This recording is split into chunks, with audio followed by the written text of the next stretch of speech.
بسم الله الرحمن الرحيم मुस्तहब छा खे चइबो आहे? हमेश विज़ू में रहण मुस्तहब आहे। जेको शख़्स हमेश विज़ू में रहे थो उन जो अजर सवाब छा आहे? बिस्मिल्लाहिर रहमानिर रहीम। सब खां पहिरीं ॻाल्हि इहो तव्हांखे ज़हन में हुजणु खपे त मुस्तहब छा खे चइबो आहे। मुस्तहब हिकिड़ो सुठो अमल, बहितरीन भलो अमल। यानी पहिरियों दर्जो फ़र्ज़ जो, फ़र्ज़ खां बाद में ॿियो दर्जो वाजिब जो, टियों दर्जो सुन्नत जो ऐं चोथों दर्जो नफ़ल जो ऐं पंजों दर्जो आहे मुस्तहब जो। किन किताबनि नफ़ल ऐं मुस्तहब खे हिकिड़ी अहमियत ॾिनी आहे। मुस्तहब बहितरीन कमु आहे, सुठो अमल आहे, उन सां कई मक़ाम ऐं दर्जा माण्हू मिलनि था। नाज़रीन, इन खां अॻु में असां तव्हांखे विज़ू जा फ़र्ज़ ॿुधाया, उन खां पोइ ॿी क़िस्त में तव्हांखे विज़ू जूं सुनतूं ॿुधायूं ऐं हिन क़िस्त में इंशा अल्लाह ताला असां विज़ू जा मुस्तहब ऐं कुझु विज़ू जा ॿिया मसाला ॿुधाईंदासूं। विज़ू जा मुस्तहब तमामु घणा आहिनि। पहिरीं नंबर त हर उज़वे धोअण वक़्तु वुज़ू जी जुदा जुदा दुआ अचे थी, उहे दुआऊं पढ़णु मुस्तहब आहिनि। ऐं जेकॾहिं दुआऊं यादि न आहिनि, ज़ाहिर त हर माण्हूअ खे हर दुआ यादि न हूंदी ऐं अक्सर बिश्तर जेके बि दुआऊं आहिनि अरबीअ में, छो त पाण करीम सल्लल्लाहु अलैहि वसल्लम वुज़ू, नमाज़, रोज़ो, हज, ज़कात जेके बि शरई अहकाम पाण करीम अलैहिस्सलाम सेखारिया, उन सभिनी जूं हुज़ूर दुआऊं सेखारियूं। मिसाल, मानी खाइण जी बि दुआ आहे, सुम्हण जी बि दुआ आहे, उथण जी बि दुआ आहे। त वुज़ू जे लाइ पाण करीम अलैहिस्सलाम जी दुआऊं सेखारियूं आहिनि, उहे मुस्तहब आहिनि। अरबी में सभु दुआऊं माण्हू पढ़ी न सघंदो, यादि बि न आहिनि। उन लाइ बुज़ुर्गनि लिखियो अफ़ज़ल तरीक़ो इहो आहे त हर उज़्व धोअण जे लाइ रुॻो बिस्मिल्लाहिर रहमानिर रहीम पढ़े त मुस्तहब ते अमल थी वेंदो। हथ धोए त बिस्मिल्लाहिर रहमानिर रहीम, गुरड़ी करे बिस्मिल्लाह पढ़े, नक खे पाणी ॾे बिस्मिल्लाह, मुंहुं धोए पढ़े बिस्मिल्लाहिर रहमानिर रहीम, उन में मुस्तहब जो सवाब मिली वेंदो ऐं बिस्मिल्लाह शरीफ़ पढ़ण सां तमामु वॾो सवाब मिलंदो। वुज़ू करण खां बाद में आख़िर में शहादत जो कलमो पढ़ण बि मुस्तहब आहे, जेको अॻी क़िस्त में असां तव्हांखे ॿुधाए चुका आहियूं। ऐं कलमे शहादत खां बाद में हिकिड़ी दुआ आहे। इहा दुआ जामे तिरमिज़ी शरीफ़ में आहे, जुल्द नंबर 1, सफ़ो नंबर 109। जामे तिरमिज़ी में इहा रवायत हज़रत अमीर उमर फारूक रज़ी अल्लाह ताला अन्हु खां रवायत आहे त पाण करीम अलैहिस्सलाम पंहिंजे सहाबनि खे सेखारियो। उहा मुख़्तसर दुआ मगर जामे आहे त वुज़ू खां बाद में शहादत जो कलमो पढ़ी पोइ इहा दुआ पढ़बी, अल्लाहुम्मा जअलनी मिन तव्वाबीन वजअलनी मुततहिरीन। ऐं मुंहिंजा अल्लाह मूंखे तौबा कंदड़ मंझां कर ऐं मुंहिंजा अल्लाह मूंखे पाक कंदड़ मंझां कर। करीम रब इन वुज़ू मूं कयो त मुंहिंजी तौबा क़बूल कर ऐं मूंखे पाक बनाए, इन गुनाहनि खां पाक बनाए। त वुज़ू खां बाद में इहा दुआ पढ़ण बि मुस्तहब आहे, अल्लाहुम्मा जअलनी मिन तव्वाबीन वजअलनी मुततहिरीन। जेकॾहिं अरबी में लफ़्ज़ न अचनि, कोशिशि कजे त अरबी में पढ़िजे, पर जे अरबी में इहे लफ़्ज़ नथा अचनि त सिंधी में चवे, मुंहिंजा अल्लाह मूंखे पाक कंदड़ मंझां बनाए ऐं मुंहिंजा मौला मूंखे तौबा कंदड़ मंझां बना, इन मुंहिंजा तौबा क़बूल कर ऐं तौबा करण जी मूंखे तौफ़ीक़ अता फरमाए। ऐं नाज़रीन, वुज़ू खां बाद में शहादत जो कलमो, उन खां पोइ दुआ, उन दुआ खां बाद में आख़िरी सूरत इन्ना अनज़लना पढ़ण बि मुस्तहब आहे। वुज़ू खां बाद में सूरत इन्ना अनज़लना सॼी पढ़े, बिस्मिल्लाहिर रहमानिर रहीम, इन्ना अनज़लनाहु फ़ी लैलतिल क़द्र। इहा सॼी सूरत वुज़ू खां बाद में पढ़णु मुस्तहब आहे।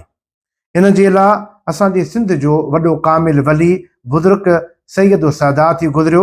सैयद अली मोहम्मद शाह दायरे वारे रहमतुल्लाहि ताला अलैहि पंहिंजी किताब मुस्लिह मुफ़्ताह में लिखियो आहे ऐं उहो बुज़ुर्ग घणनि किताबनि जे हवाले सां आणे थो। कसीबुल अनवार, अल फ़िरदौस दैलमी ऐं हज़रत मखदूम मोहम्मद हाशिम छठवी रहमतुल्लाहि ताला जी किताब जन्नतु नईम जे हवाले सां, ॿियनि केतिरनि किताबनि जे हवाले सां आणे थो।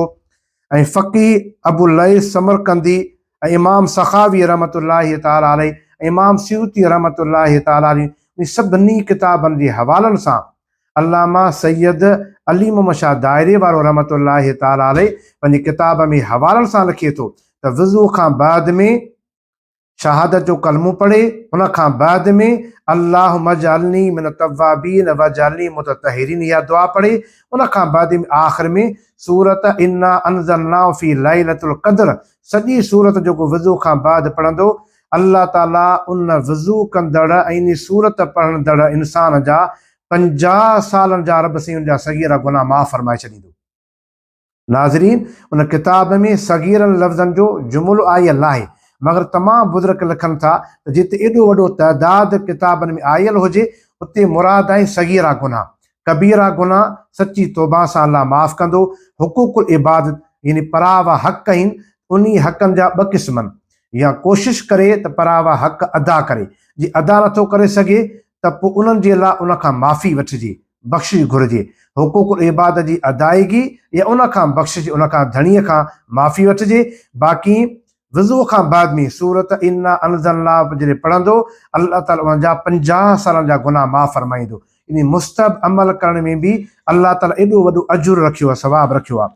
नाज़रीन, हमेशह वज़ू में रहणु उहो मुस्तहब अमल आहे, बहितरीन अमल आहे, एतिरो वॾो प्यारो अमल आहे। किताब जो नालो मिशकात मसाबी, सफ़ो नंबर 110 ते हज़रत अबू हुरैरा रज़ियल्लाहु ताला अन्हु खां रिवायत आहे त पाण करीम सल्लल्लाहु अलैहि वसल्लम फजर नमाज़ खां बाद में हिकु मरतबो हज़रत बिलाल खे सॾियो, ऐं बिलाल, तुंहिंजो कहिड़ो सुठो अमल आहे जो राति जन्नत में तुंहिंजे हलण जो मूं आवाज़ ॿुधो। किन रिवायतुनि में आहे त इहा हदीस पाक गोया के उन हदीस जी तशरीह आहे जो पाण करीम अलैहिस्सलाम मेराज वारी राति हज़रत बिलाल जो जन्नत में हलण जो आवाज़ ॿुधो। हज़रत बिलाल रज़ियल्लाहु ताला अन्हु पाण करीम अलैहिस्सलाम खे अर्ज़ु कयो, या रसूल अल्लाह सल्लल्लाहु अलैहि वसल्लम, ऐं अल्लाह जी रहमत उमेद थो रखां त हीउ अमल मुंहिंजो अल्लाह खे क़बूल पियो हुजे। जॾहिं बि आउं बेवज़ू थी पवंदो आहियां, इंसान आहियां, जॾहिं बि मुंहिंजो वज़ू टुटी पवंदो आहे त फ़ौरन आउं वज़ू कंदो आहियां, वज़ूअ खां पोइ बरकात नफ़ल पढ़ंदो आहियां। अल्लाह जी रहमत उमेद आहे त उन वज़ूअ में रहण जे करे अल्लाह ताला इहो मक़ाम अता फरमायो जो जन्नत में तव्हां मुंहिंजे हलण जो आवाज़ ॿुधो। नाज़रीन, हमेशह वज़ू में रहणु मुस्तहब आहे, ऐं उन वज़ू में रहण जे करे हज़रत बिलाल खे अल्लाह रब्बुल आलमीन इहो मक़ाम अता फरमायो। असांजे सिंध जो मशहूरु हिकु कामिल वली थी गुज़रियो आहे, उन बुज़ुर्ग जो नालो हज़रत सैयद शाह फ़क़ीरुल्लाह शाह अलवी रहमतुल्लाहि ताला अलैह, शिकारपुर जो बुज़ुर्ग आहे। हींअर बुज़ुर्ग जी मज़ार बि शिकारपुर में आहे। पंहिंजे मकतूबात शरीफ़ में लिखे थो त केतिरा अल्लाह जा बाना वज़ूअ में रहण जे करे वासिल बिल्लाह थी विया, उन अल्लाह ताला एॾो वॾो मक़ाम अता फरमायो जो हमेशह वज़ूअ में रहण जे करे अल्लाह ताला उनखे विलायत जो ताज पारायो, इन विलायत जो मक़ाम अता फरमायो। नाज़रीन, वज़ू में रहणु एॾो वॾो सवाब आहे जो अल्लाह जा कामिल वली वज़ू में रहण जे करे उन मक़ाम ते पहुची विया हलिया। नाज़रीन, उहे कहिड़ियूं शयूं जंहिंसां वज़ू टुटी थो पवे? फ़िक़ह जे किताबनि तक़रीबन उहे 16 शयूं लिखियूं आहिनि। नंढी वॾी कज़ा हाजत, इंसान जी का कज़ा हाजत थी, पेशाब कयाई या कज़ा हाजत कयाई, कंहिं शइ जो नेकाल थियो त वज़ू टुटी पवंदो। रत या गंद किथां निकिरणु, जिस्म जे कंहिं बि उज़वे मज़ा, माण्हू अल्लाह पनाह रखे धकु लॻो, चोट लॻी, ज़ख़्म थियो, किथां जेकॾहिं रतु निकितो, निकिरण खां पोइ रतु जेकॾहिं वियो त वज़ू टुटी पवंदो। या गंद या पीप आहे, माण्हू खे ज़ख़्म आहे या फट फुरोड़ी आहे, थोरो हुनखे धकु लॻण करे उहो फट फाटी पियो, हुन मां गंद पीप जेकॾहिं वियो, रुॻो मामूली रतु मुंहुं ॾेई बीह रहियो त वज़ू न टुटंदो, पर रतु या गंद निकिरण खां पोइ थोरो केॾांहुं बि वियो, क्रॉस थियो, केॾांहुं बि वियो त वज़ू टुटी पवंदो। ऐं भरियल वात उल्टी ईंदी त वज़ू टुटी पवंदो। थोरी मामूली उल्टी आई त वज़ू न टुटंदो, पर घणी जेकॾहिं उल्टी आई त वज़ू टुटी पवंदो। निंड करण सां शरीयत में वज़ू टुटी पवंदो। उहा निंड जेकॾहिं टेक लॻाए निंड कयई त वज़ू हुनजो टुटी पवंदो। रुकू ऐं सजीदे वारी नमाज़ में टहक ॾेई खिलियो त वज़ू टुटी पवंदो। का बि नशे जी शइ अहिड़ी खाधई जंहिंमें नशो थी पियोसि, नशे जी हालत में वज़ू टुटी पवंदो, यानी अहिड़ो उन नशो कयो जंहिंमें नशो हुन मथां ग़ालिब थी वियो। नऊज़ बिल्लाह मिन्हा जी शराब वग़ैरह पी अथई, शराब पीअणु हराम आहे, अहिड़ो शइ पीअण जे करे वज़ू टुटी पवंदो। बाक़ी जेको माण्हू आम तरह पान खाइनि था, टेस्टी खाइनि था, को गुटको खाए थो, सिगरेट, नास, नसवार, इहे शयूं खाइणु ख़राब अमल आहे, सुठो अमल न आहे। अलबत्त सादो पान खाई सघे थो त जीअं वात में माण्हू खे बदबू वग़ैरह न थिए। हफ़्ते 15 ॾींहं रुॻो सादो पान या मिठो पान खाधो, उहो किन बुज़ुर्गनि लिखियो आहे। जीअं हज़रत शाह आगा रहमतुल्लाहि ताला अलैह, असांजे सिंध जो तमामु वॾो कामिल वली, सरहंदी बुज़ुर्ग, नक्शबंदी सिलसिले जो वॾो बुज़ुर्ग थी गुज़रियो आहे। उन पंहिंजी किताब में लिखियो आहे त हफ़्ते 15 ॾींहं माण्हू मिठो पान या सादो पान खाई सघे थो त जीअं वात में माण्हू खे बू न थिए। अहिड़ी तरीक़े सां सौफ़ वग़ैरह टेस्टी वग़ैरह अहिड़ी खाए कॾहिं कॾहिं या रोज़ बि सौफ़ त खाई सघे थो। उन में हिकमती किताबनि लिखियो आहे, उन में इंसान जी बहितरी बि आहे।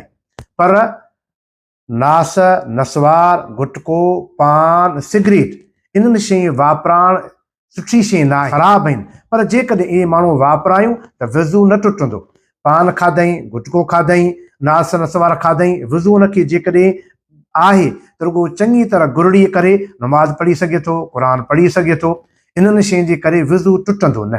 कंहिं बि क़िस्म जी बेहोशी, अलाह पनाह रखे, कंहिं नशे जी हालत में या कंहिं बि तकलीफ़ में बेहोश थी वियो त शरीर में वज़ू टुटी पवंदो। ऐं ज़ाल मुड़ुस जो पाण में जिमा करण सां वज़ू टुटी पवंदो, उन में गुस्ल बि फ़र्ज़ु आहे।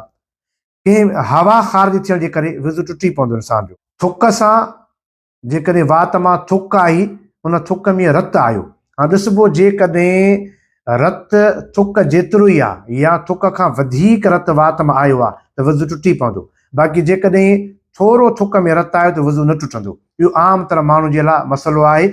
मिसाल तौरु कॾहिं किन माण्हू जे ॾंदनि में तकलीफ़ आहे या छा, थोरो उन थुक ज़मीन ते उछलाई त मामूली रतु नज़र आयो, जेकॾहिं थोरो रतु नज़र आयो त वज़ू न टुटंदो। बाक़ी थुक जे बराबरि या थुक खां वधीक या थुक जे अधु जेतिरो रतु आयो त हुनजो वज़ू टुटी पवंदो, हुनजो वज़ू नओं करिणो पवंदो। मिसाल तौरु ॾंदनि हणे पियो, उन में थोरो रतु अची वियो, ज़ाहिर आहे वरी वज़ू करे छॾींदो, त पोइ त हुन को मसइलो कोन्हे। पर वज़ू करण खां बाद में जेकॾहिं रतु आयो वात मां त पोइ वज़ू टुटी पवंदो। जेकॾहिं सुम्ही पियो, हीअं टेक लॻाए किथे बि सुम्ही पियो या लेटी सुम्ही पियो त वज़ू टुटी पवंदो। निंड मां जीअं सुधार थींदो त हुनखे वज़ू करिणो आहे। अहिड़ो वज़ू टुटण जो तक़रीबन 16 शयूं आहिनि, तंहिंजे करे हीअ हर मुस्लमान खे ॼाण ज़रूरी आहे। बाक़ी जेकॾहिं हीअं वेठो आहे वज़ू करे मस्जिद में नमाज़ लाइ वेठो आहे, ऐं अक्सर करे फजर नमाज़ ते या घणी राति जो जागण जे करे माण्हू वेठो आहे, वेठे वेठे अखि लॻी थी वञे या हल्को झूटो अची थो वञे, हुन में वज़ू नथो टुटे। हलो हा, उन झूटे जे करे वज़ू टुटी पवंदो जंहिं ही निंड में अहिड़ो सुतो पियो आहे, वेठो त आहे पर अहिड़ो सुतो पियो आहे जो हुनखे झूटो आयो ऐं जो हथु वञी ज़मीन ते लॻुसि त पोइ वज़ू टुटी पवंदो। या ही सुतो वज़ू करे पोइ वेठो आहे पर अहिड़ी हिनखे निंड जो ग़लबो अची वियो आहे जे 2-4 माण्हू पासे में ॻाल्हाइनि पिया, हिन कुझु बि न सम्झो न ॿुधो। इहो बि फ़िक़ह जी किताब लिखियो आहे त हिनखे मुकमिल का ख़बर न पई कंहिं माण्हू जे अचण जी, वञण जी, उथण जी, ॻाल्हि ॿोल जी, त छा पिया ॻाल्हाइनि, का बि ख़बर, अहिड़ी निंड गहरी में पइजी वियो त वज़ू टुटी पवंदो। बाक़ी जेकॾहिं हूअ माण्हू वज़ू करे आयो, हल्को निंड जो झूठो आहे, निंड जो झूठो अची वियो, उनजे करे हुनजो वज़ू न टुटंदो आहे। ऐं वज़ू करण खां बाद में जॾहिं के माण्हूअ खीर पीतो या चांहि पीती, उन खां बाद में गुरड़ी करणु सुठो अमल आहे। पाण करीम सल्लल्लाहु अलैहि वसल्लम जॾहिं बि खीर मुबारक पीअंदा हुआ त पाण करीम अलैहिस्सलातु वस्सलाम गुरड़ी कंदा हुआ। नाज़रीन, इहा बि ॻाल्हि ज़हन में रखणु खपे त हुज़ूर करीम सल्लल्लाहु अलैहि वसल्लम कॾहिं बि सरकार जे ज़माने में चांहि हुई कान का, जो इहो तव्हांखे गुमान थिए त चांहि खां बाद में सरकार जे ज़माने में न चांहि हुई, न खंडु हो, न ॻुड़ हो, न इहे शुगर मिलियूं हुयूं, न कमंद जो सिलसिलो हो। अहिड़ियूं सवाल माण्हू खे कॾहिं कॾहिं ज़हन में ईंदा आहिनि। पर इन्हनि जॾहिं सवाल अचे त दुरूद शरीफ़ पढ़ी छॾिजे या ला हौल वला कुव्वत इल्ला बिल्लाहिल अलिय्यिल अज़ीम पढ़िजे। अबू दाऊद शरीफ़ में इहा हदीस आहे, किताब जो नालो अबू दाऊद, जुल्द नंबर 1, सफ़ो नंबर 29। अबू दाऊद शरीफ़ में हदीस आहे, हज़रत अब्बास रज़ियल्लाहु ताला अन्हु खां रिवायत आहे त पाण करीम सल्लल्लाहु अलैहि वसल्लम जॾहिं बि खीर मुबारक पीअंदा हुआ त खीर मुबारक पीअण खां बाद में पाण करीम अलैहिस्सलाम गुरड़ी फरमाईंदा हुआ ऐं फरमाईंदा हुआ त खीर में चिकनास आहे, उन जे करे अल्लाह जो हबीब अलैहिस्सलातु वस्सलाम खीर मुबारक पीअण खां बाद में गुरड़ी फरमाईंदा हुआ। छाजे करे त पाण करीम सल्लल्लाहु अलैहि वसल्लम नफ़ीस हुआ। हबीब करीम सल्लल्लाहु अलैहि वसल्लम जे पाक जिस्म मां हर तरह जी ख़ुशबू ईंदी हुई त पाण करीम अलैहिस्सलातु वस्सलाम जे पाक वात मुबारक मां नऊज़ बिल्लाह मिन्हा आम इंसान वांगुरु बू अचण जो त तसवर ई कोन हो। पर पाण करीम अलैहिस्सलाम अहिड़ा नफ़ीस हुआ, पंहिंजी उम्मत खे सबक़ ॾिनऊं त मुंहिंजा उम्मतियो त तव्हां खीर पियो था त तव्हां उन खां बाद में गुरड़ी करियो।